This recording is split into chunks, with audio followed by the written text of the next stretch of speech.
ዱርዬ ነው ተብሎ የሚታሰብ ሙስሊም ካለ ወላሂ በነብዩ አይደራደር፣ በምንም መልኩ አይደራደር። ሂጃባን የለቀቀች እህት ካለች በነብዩ አትደራደር። ፊዳከ አቢ ወኡሚ ያ ረሱላላህ። ወላሂ እኔና እናንተ ምን በላው ምግብ ዛሬ ያልበላል። እኔና እናንተ የዋልንበትን ሰላም ያልዋላል። እኔና እናንተ ተኝተን የተነሳብንበትን ፍራሽ የሚናፍቅ ብዙ ሚሊዮን ሙስሊም አለ። እኔና እናንተ የምንተነፍሰው አሁን ቁጭ ብዬ የምተነፍሰውን እስትንፋስ መተንፈስ የሚፈልጉ ብዙ ሙስሊሞች አሉ። ሆስፒታል ሄደን ብናይ ምንድነው ፍላጎት አላህ ቢሰጥህ ተው ብለው ቢጠየቁ እንደው ካለውበት ህመም ለደቂቃ ባጋግም የሚሉ ብዙ አሉ። ይሄን ሁላ ነው ያለ። ላኪን ሱብሓነሁ ወተዓላ አመስጋኝ አልሆንም። አላህ ሱብሓነሁ ወተዓላ ከሚያመሰግኑት አላህ አድርገን። አላህ ሱብሓነሁ ወተዓላ ዛሬ የሚያሳምረን ነገም ዱንያን ለቀን በምንሄድበት ሰዓት እንደ አህዋላችን እንደ ጥፋታችን እንደ ወንጀላችን ብዛት ሳይሆን እንደ ረህመቱ ሆኖልን በጥሩ ኻቲማ ከዚህ ከሚሰናበት አላህ ሱብሓነሁ ወተዓላ ያድርገን። ዛሬም ይሄ የሚያናግረኝ የሚያስተነፍሰኝ አላህ ነው።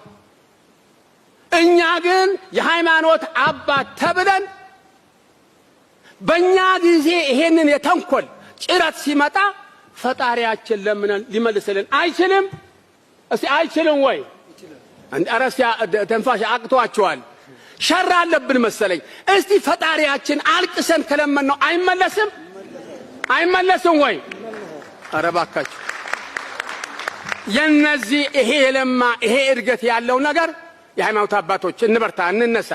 ወዴት? ወደ ፈጣሪያችን። ሌሊት ፈጣሪ ሰው በተኛበት ቦታ ተነስቶ አልቅሶ የለመኑት ከሆነ እሺ ይለናል። በአገራችን በግራ በቀኝም ያሉ የሚንቀሳቀሱ የኔው ካልሆነ ይሄ የሚሉ ሰዎች ልቦና ሰጥቷቸው በጥሩ መንገድ እንዲገቡ ጸሎት እናድርግ። እኛ የሃይማኖት አባቶች እከሌ ይጥፋ እከሌ ውደም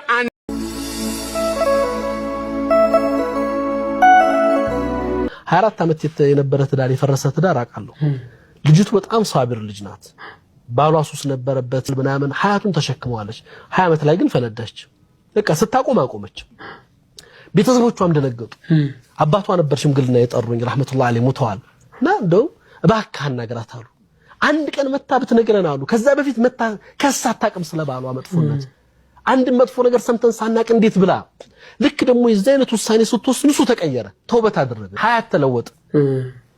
እኔ አስታውሳለሁ ሄድኩኝ ኡስታዝ አህመድን ይዤ ሄድኩኝ። ኡስታዝ አህመድ ጋር አብረን ሄደን ኡስታዝ አህመድ ሰማ እንደው አቡበከር አንተው እንደጀመርክ ጨርሶ ይሄ የሚቻል ነገር አይደለም ማለት መስማቱም ከባድ ነው።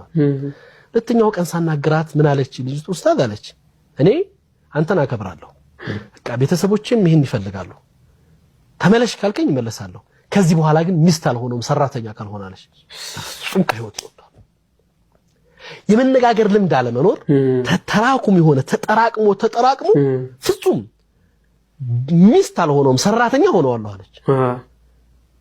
ከዚህ በኋላ ወንድምና እህት ሆነን ልጆቻችንን እናሳድግ። የመነጋገር ልምድ አለመኖር፣ ችግሮች እንዲሰፉ ማድረግ፣ ቦታ ያልሰጠናቸው ነገሮች አለማየት፣ እነዛ ነገሮች ሀያታችንን ضنك ያደርጉታል። ሁሉ ጊዜ ትዳርን ሀያት ስናስብ ወጣት እንደወጣት በወጣትነት ማግባታችን መልካም ነው። ከፈተናዎች እንጠበቃለን። ሁሉም ግንኙነቶቻችን ሐላል ሆነው አላህ በሚፈልገው መስመር ውስጥ ነው ዱንያ ላይ እንዳለን አውቀን የሚጠብቀን ፈተናም ደስታም እንዳለ ተረድተን ጀነት ላይ አይደለንም። ሁሉ ነገር ተሟልቶ የሚገኝበትም ዓለም ነው ብለን አናስብም። የሚጎል ነገር አለ። ደስታውን ስናስበው፣ ጣዕሙን ስናስበው፣ ህይወቱን ስናስበው ግን የሚለካ አይደለም። በዚህኛው በባዱነት ሀያቱ ላጤነት ፈተና ነው። ላጤነት እንደ ዝንብ ነው። ቆሻሻው ላይ ከእንትሩም ላይ ነው ያረፍክ የምትሄደው። አንዳንዴ ነው ቢራቢሮ ልትሆን የምትችለው እንደውም አበባው ላይ ልትወርድ የምትችለው። አይን ሃያርፍ ጆሮ ሃያርፍ ምን ሃያርፍ ሁሉ ነገር ይቅበዘበዛል። ምክንያቱም ሀያቱ ከባድ ስለሆነና በዛ ልክ ተመልከቱልኝ። እንግዲህ 24 ዓመት የተገነባ ትዳር የፈረሰው ባለመነጋገር ነው። ሴቶችም ደግሞ ይችሉና እኮ አንዳንድ ጊዜ ሲገነፍልባቸው እርስ በርስ ተነጋገሩ። ጉለት የሚሸፈነው በመነጋገር ነው። አንቺ ትብስ አንተ ትብስ ተባብላችሁ መኖራችሁ እንዳትዘነጉ። አሁን ላይማ አንተ ብስብስ አንቺ ብስብስ እየተባባለ ነው ህዝቡ እየተፋታ የመጣው እና ተነጋገሩ ለማለት ያክል ነው። ላንተ ነው ወንድሜ እታለም ላንቺ ነው። ሰው አላህን ፈርቶ ሰው አላህን ይዞ ሰው ተውሂድን ይዞ ማን ነው ሊጎዳው የሚችለው? ማን ነው ሊያስፈራው የሚችለው? ማንም የለም። ወላሂ ኢኽወተል ኢማን እኛ ይሄ ዲን ከምንም ነገራችን በላይ መሆን ከቻለ ከኛ ጋር ነው ሁሉ ነገር ያለው። አሁንም ግን ልባችን ውስጥ ሌላ ነገር ከገባ ነው መጠጊያችን አላህ ሲሆን መመኪያችን አላህ ሲሆን አስተውሱት።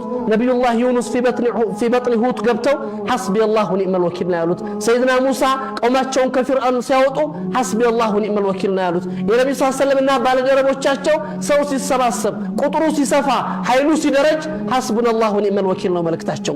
አላህን የተጠጋ አይከስርም፣ ከስሮም አያውቅም። በታሪክ አጋጣሚ እስልምናን የመረጠ ተዋርዶ አያውቅም። ሰው ኩፍርን ይዞ የበላይ ሆኖ ይኖራል። እንኳን እስላምን ይዞ እንኳን አላህን ተጠግቶ